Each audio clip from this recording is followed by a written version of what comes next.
Co-presented by Vimal. बोलो जुबान केसरी.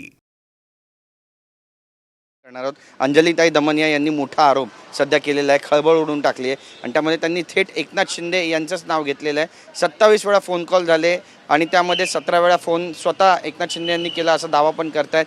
सखोल तपास काय व्हायला पाहिजे अशी मागणी केली. आशिष शेलारांचं नाव घेत आहेत, इतर नेत्यांची नावं घेत आहेत, चंद्रकांत दादा पाटलांचं पण नाव घेतलं त्यांनी आणि रुपालीताई चाकणकर यांनी सगळ्यात जास्त बातचीत केली. त्यांची पण चौकशीची मागणी करतात. कसं पाहता?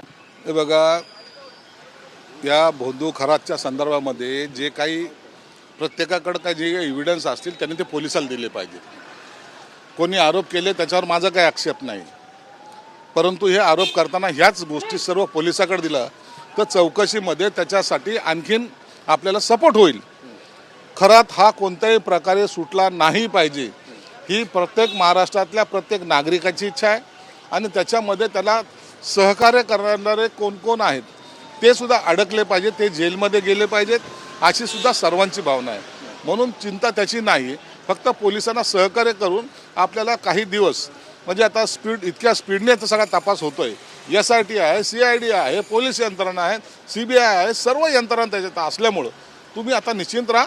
जो कोणी आरोपी असेल त्याच्यावर कारवाई होईल असं स्वतः मुख्यमंत्री महोदयांनी सांगितलेलं आहे. दमनियाताई पण आरोप करतात, सुषमा अंधारे पण आरोप करतात आणि म्हणतात की एका मोठ्या मंत्र्याच्या फोटोवरती फुल्ली मारली. मुख्यमंत्र्यांचा फोटो होता का हे तपासलं पाहिजे, सत्य समोर आलं पाहिजे. सगळं तपासलं पाहिजे ना. त्यांचे जे काही आरोप असेल ते सुद्धा तपासतील पोलीस. जेव्हा मुख्यमंत्री साहेबच डिक्लेअर करतात की आम्ही कुणाला सोडणार नाही, तर त्याच्यामध्ये पुन्हा चिंता करण्याचं मला वाटतं काही कारण नसावं. पण याच्या मागे राजकारण सुरू असं दिसतं तुम्हाला? एकंदरीतच विरोधक ज्या पद्धतीने आरोप प्रत्यारोप करतात, मला कधी कधी असं वाटतं की ते खरात राहिला एकीकडं आपणच आपल्या इतरांवर आरोप करून त्या केसमधला दम काढता की काय. म्हणून पोलिसांना अशा वेळेला तुमचं मानसिक जे काही मनोबल आहे त्यांचं ते वाढलं पाहिजे. त्यांनी काम तपासण्यामध्ये चांगलं काम केलं पाहिजे, त्यासाठी त्यांना सहकार्य करा. आज मुख्यमंत्री महोदयांनी त्या संदर्भामध्ये सविस्तर अशी बैठक घेतली. सर्व पक्षाच्या प्रतिनिधींशी चर्चा केली, त्यांच्या सूचना घेतल्या. आमच्या खात्यातर्फे आम्हीसुद्धा 2000 ड्रोन एकत्रितपणे आकाशामध्ये उडवणार आहोत आणि त्याच्यामधून बाबासाहेबांची प्रतिमा आणि त्याच्या संदर्भामधल्या इतर गोष्टी त्या ठिकाणी आपल्याला पाहायला मिळणार आहे.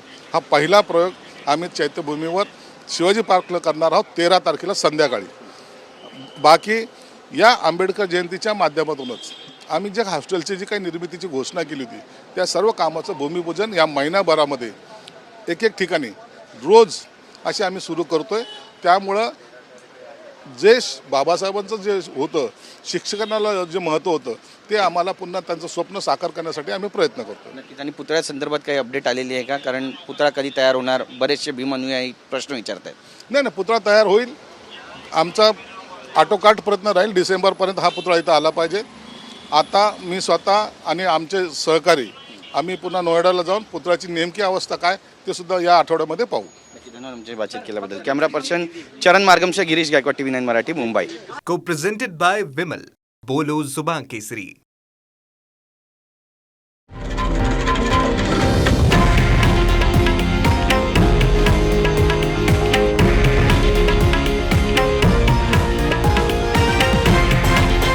हे आहे देशातील नंबर 1 न्यूज नेटवर्क आणि आपण पाहत आहात TV9 मराठी, एकमेव.